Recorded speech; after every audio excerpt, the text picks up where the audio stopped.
This is Trace Foster with Close Enemies. You're on Backstage Access, where the real show begins.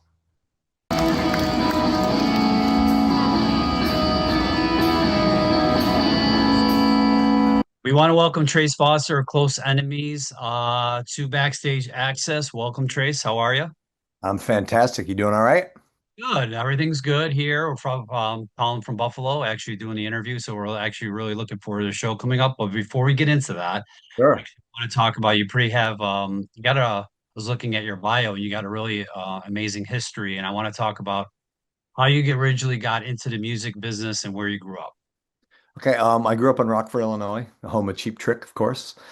Um, and I got into music. My older brother was a drummer, really good drummer. And he got me into music at a young age, of course. And he got me on drums first. And then when I was like 9, I said, I don't want to do drums. I want to be a guitar player. So he didn't talk to me for a few weeks. But after that, he ended up he ended up buying me a guitar and everything was good. But so out of high school, I knew back then, this is the 80s, I knew, look, you gotta, Rockville, Illinois isn't really a hot spot for rock and roll, it was just dead. So I knew I had to go to LA. So I moved to Los Angeles and got in a band there, a couple bands there actually. And I moved just kind of kept moving on and moving up. Every time I get in a band, it's a better band. We got a record deal. We were recording a record. Everybody was excited. Nirvana comes out. All of a sudden, people wouldn't even call us back. It just changed the whole landscape. Which, looking back now, it really kind of needed it. It deserved to happen because it was just this cookie cutter. Everything was the same.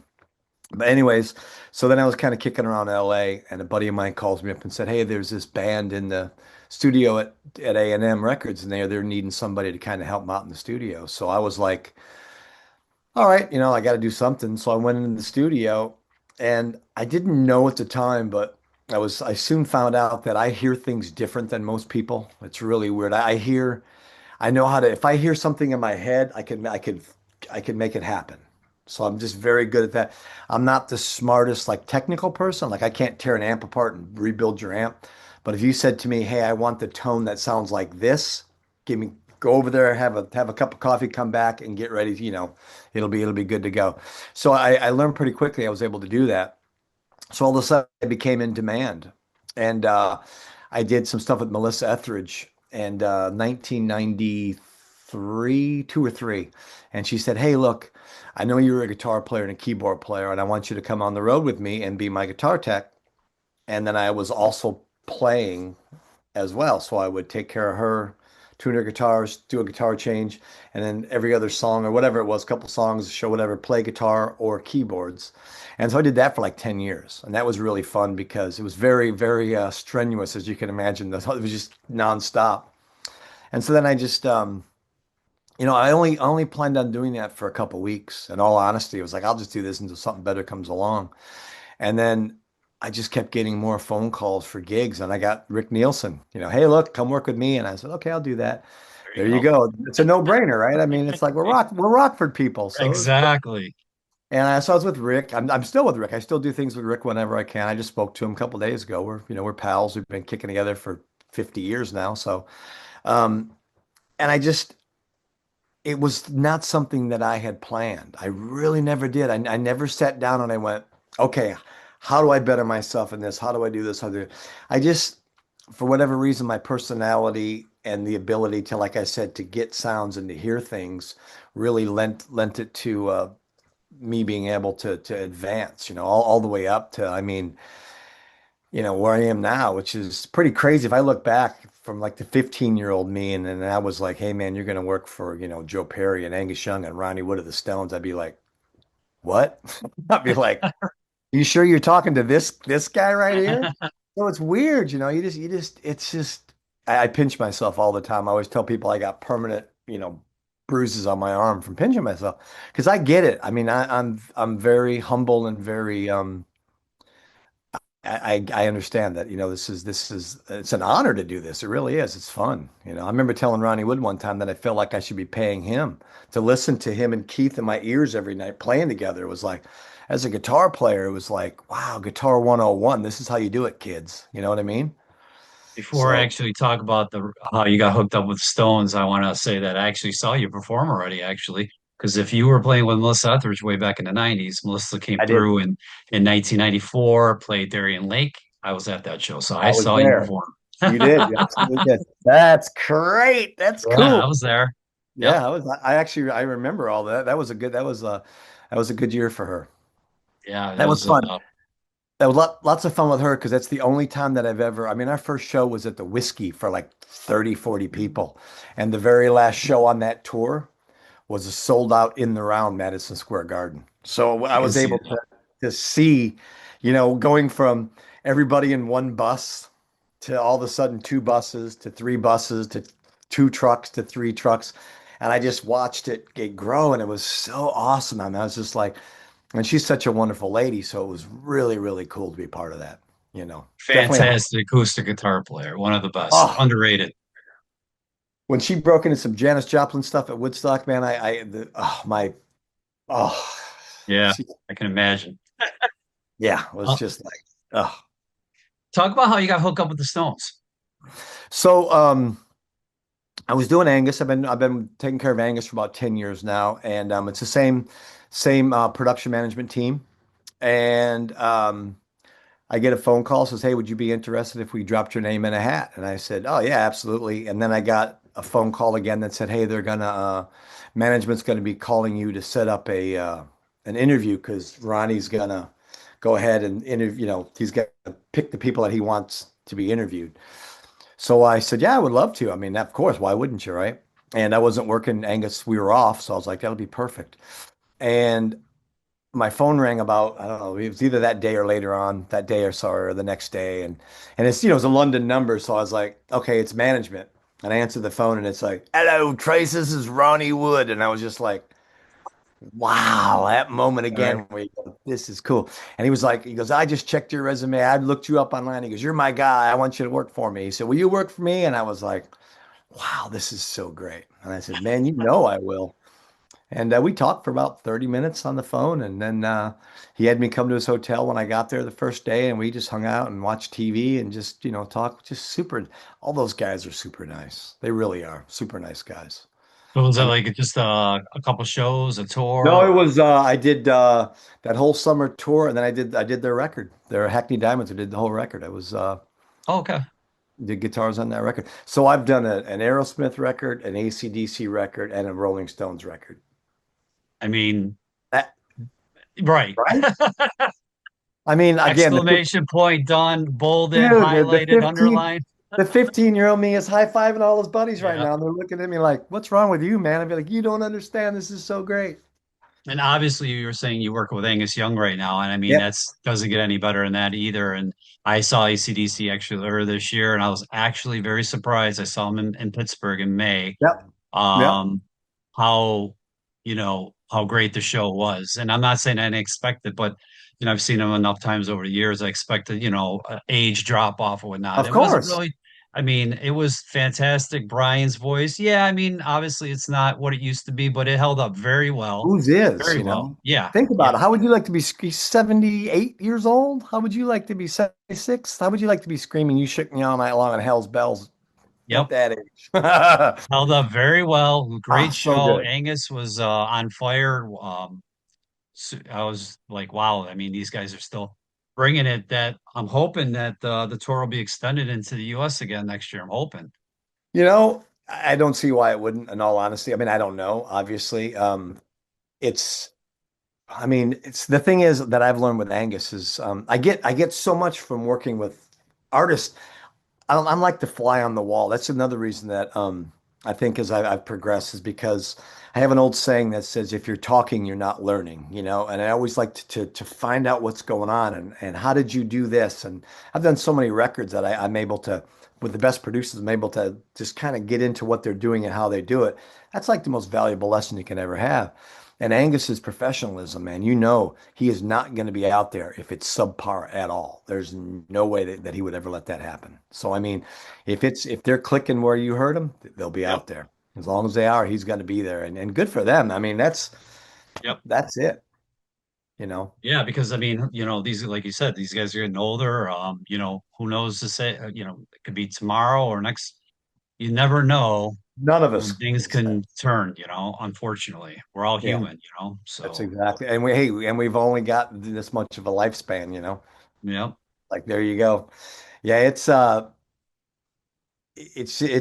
just amazing though when you see, people like Angus and they just those guys have worked so hard. I mean, they've never stopped working. He's just stuck to his guns and I have nothing but respect. I've never worked for anybody that I didn't respect. I can honestly say that if I did, I got out as soon as I could Mhm. because it wasn't worth it. It really wasn't, you And know. let's actually, obviously, working with Angus, they don't have any shows, I believe, till the end of the year. They're doing some hometown shows right in Australia, Yeah, I we're believe. heading to Australia in October, November, something like that. Yeah. Yeah. So obviously it gives you time. Let's talk about Close Enemies because right now you guys are going to be doing some shows. I want you to tell everybody how the band actually came about, and then you'll be playing here in Yeah. our area at the Riviera on October 2nd with Tom Kiefer. We're Yeah. obviously really looking forward to the show. So, but again, tell us how the band came about. Well, I've never really gotten too deep in actually exactly why I decided that because I basically put this together and let's just say I had a moment in my life where I wasn't sure I was going to be around much longer and then I was able to fix that and remedy it and I'm still here thankfully. But it was that moment where I went, there's still things that I want to do and like we just said, you're not given an amount of time. Mm. So I decided that, you know, obviously I'm a player, I'm a songwriter, I'm a singer, I'm a producer. I had a record label. There's everything that I do. I'm not just a guitar tech. That's like the job I do to be able to afford to do all the things I want to do. Like everybody, right? You've all got things you do. And I knew that, obviously knew I was good enough to do what I wanted to do what we're doing. And I thought, you know what? I'm going to surround myself with the best people I can get. And I said, if I'm going to give it one more shot, just having fun. I'm not to be, I mean, let's face Right. it, nobody, this classic rock, my daughter's 23. She's like, yeah, whatever. That's not anything they care about, but I care about it. And we have people that do care about it. And so my first phone call, well, it's a guy named Gary Steer. I started writing with Gary, and I've been with Gary for, man, 30 years. And he was in a band called Buffalo Nickel in the late 80s and record deal and out of Atlanta. And I ended up moving to Atlanta and doing some work with them for a while. And then I'd always kept in touch with Gary, and he was the first person I called. I said, look, I said, here's the deal. I'm here. I'm excited. I think that, I want to do this. And he's like, man, let's do it. So we started writing songs. And after, I think like our second song, we're like, this is really either really, really good or we're just completely blind, So I said, let's call our friend Peter Strada because I know Peter and I met Peter and I love Peter and I've always loved his playing. And I'm like, he would be the guy that would be perfect for this. Let's see what he thinks. And I called up Peter and man, it was literally like, well, send me some stuff. And he was in. I mean, he was just like, man, I want to do this. This is so good. So we're like, okay, this is obviously really good. And then we had a couple different players. We all met in Nashville. I live in Nashville. We all met here and played and everybody's really excited. And then we just kind of separated and then everybody kind of had to go their own ways. And I was in Vegas with Tom Hamilton doing the residency. Okay. And they had I don't know, maybe two shows left. And I remember finding out that our bass player we are using wasn't going to be able to do it because, he didn't have the time. And I remember talking on the phone to Peter and I'm looking at Tom getting ready to go on stage and it Right. was bizarre. And I went, in my brain, I'm going, the bass player you need is standing right over there. And Peter already knew Tony Brock. So I mean that was a no-brainer, right? So we knew Peter and Tony would just knock it out of the park. So the first thing was got to approach Tom, and it was like so originally we originally approached Tom about doing his music because I knew he had a lot of material. So Peter, Tony, and I had went to Boston to work with Tom. So this is before this minute. Sorry, I kind of skipped a step. And then we come back to the Vegas thing, and I was like, okay, well, Tom already knows that we worked on his stuff. Let's see, if he'd be interested in doing original stuff. And so Tom, literally, I think he's like getting ready to go on stage. He's like, well, send me what you got. And I sent him like three or four songs, and same thing. He's like, I want in. Let's do this. And it was it. I mean, it was so weird. We just knew right away that it was going to be something that was going to be fun. And we had talked about it being a band, not a project, because I don't want to do a project. I don't want different guys in it every week. I want friends, man. That's the whole point. I tried to get guys that I knew had something to say. That Tom, I mean, it's got to be hard to get a song on an Aerosmith record when you're with Steven Perry, Steven Tyler and Joe Perry. It's got to be hard. So I knew that Tom probably had a really, some good songs that he would love to, to get worked up and it just seemed to flow really well. And then it took us forever to find a singer. We went through so many singers. Oh gosh. And then we found Chasen Hampton, who let me tell you, we couldn't have done any better than Chasen. He's the man. He's so great, that kid, man. I say kid, he's 50. We're all kids at heart, right? You got to be to continue to So do this.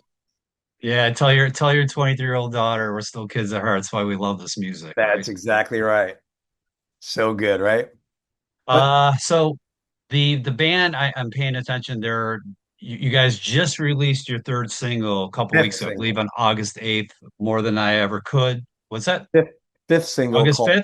yep, called More Than I Could More, Ever Need. It's a more mouthful. than I ever could ever need. That's right. I apologize. That's okay. No, I know it's a mouthful. Sometimes I say it wrong, so we just say more than. That way we know where we're at.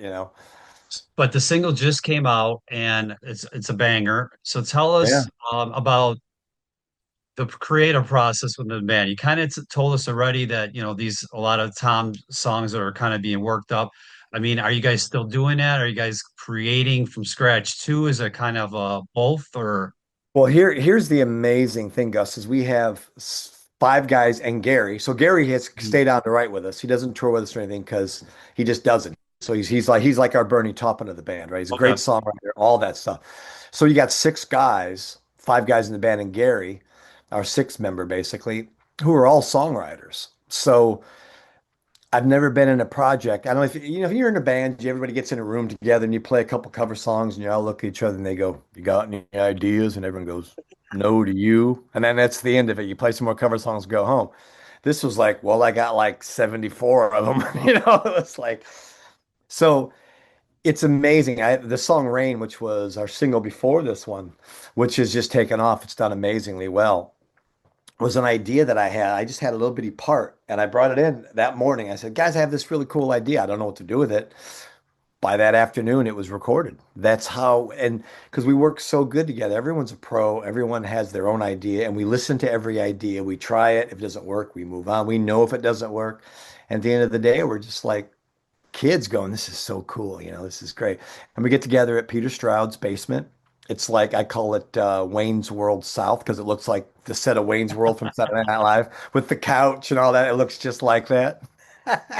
But it's like there's just something about that place that the creativity, it's I guess because it's just relaxing and we're just like all just locked in and so we all basically have ideas, and everybody will bring an idea. And hey, tomorrow I got an idea. Cool, let's do yours tomorrow.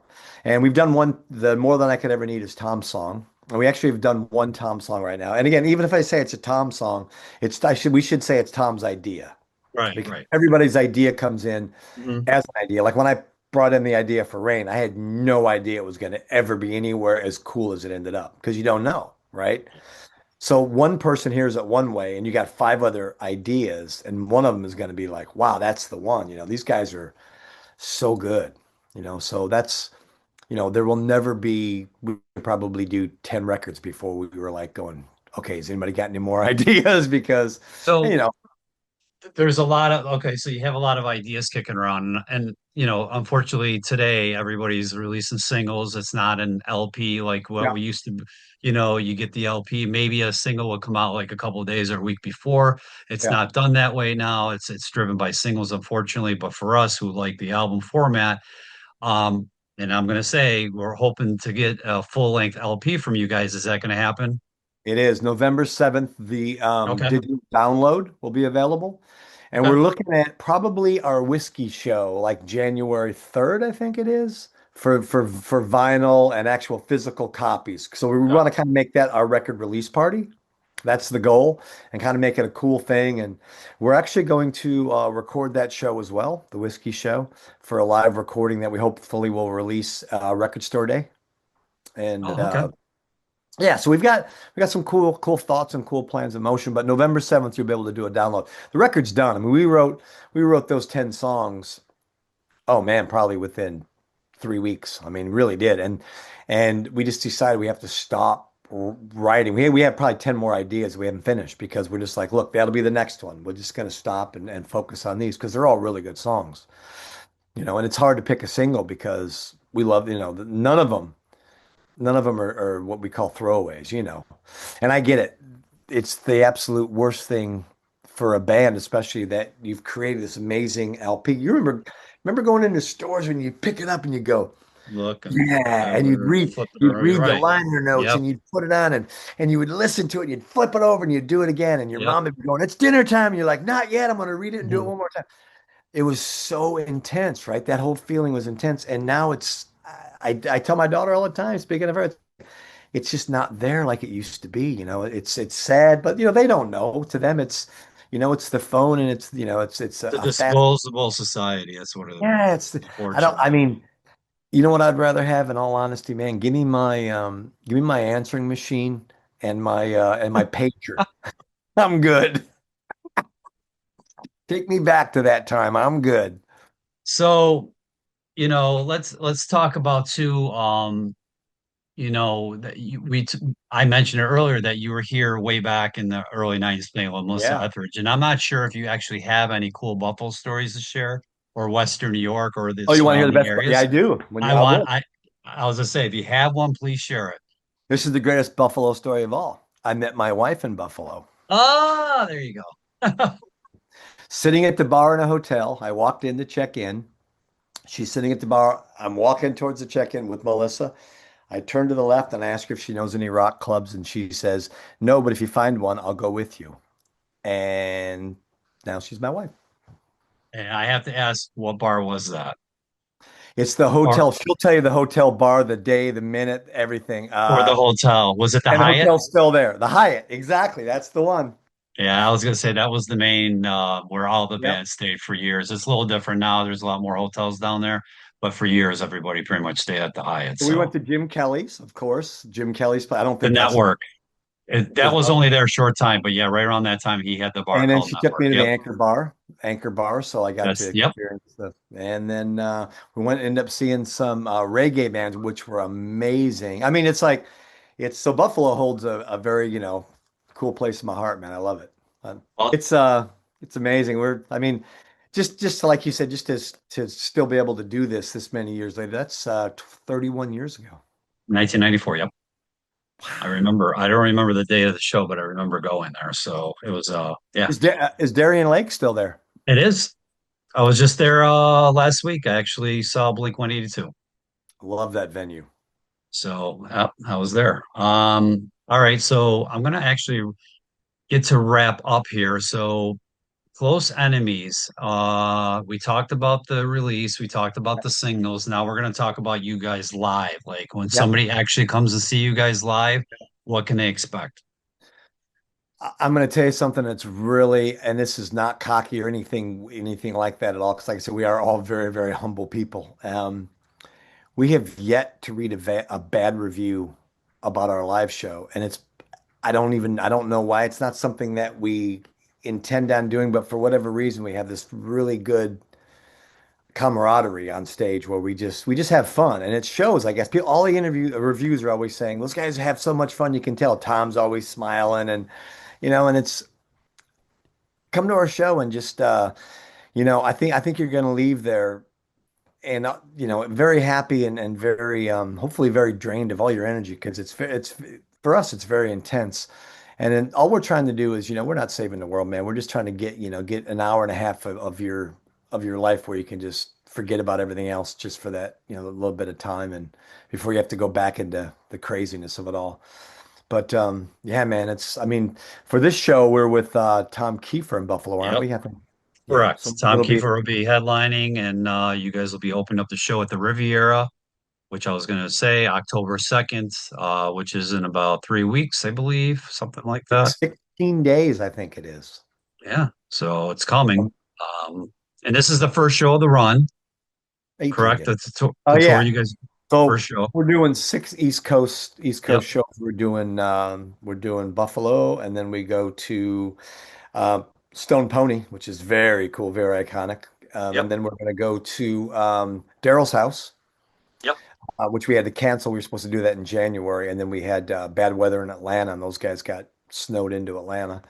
And then we'll come back and we'll do the Iridium in New York the next weekend, and then we go down to Six String Grill in Foxborough, Massachusetts. Oh, Tom's stomping grounds, right? Oh yeah, oh, yeah. Yep. And then we're going to go to Annapolis, Maryland to do the Rams Head Live, I think it's called.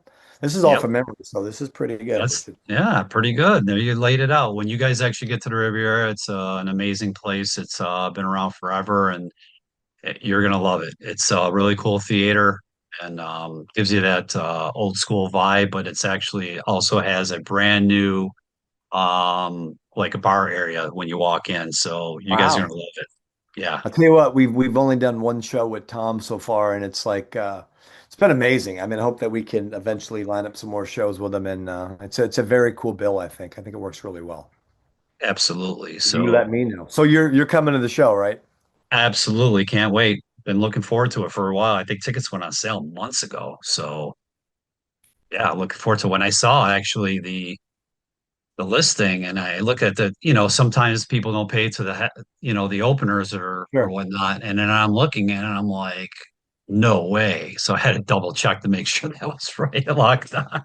And I was like, yeah, definitely. I was going to go, but I'm like, yeah, I've been looking forward to seeing you guys for a while. So It's really cool when people show up and they don't realize and they're like, oh my gosh, I know those guys. It's yeah, like right, right. and it's good and that's the thing. We're not just phoning this thing in, man. We are really serious about what we do and so it shows. It really does. And we're having a blast and we just love playing live and we don't like AC/DC, man. We don't ever want to stop. We're just going to keep going till we can't do it anymore.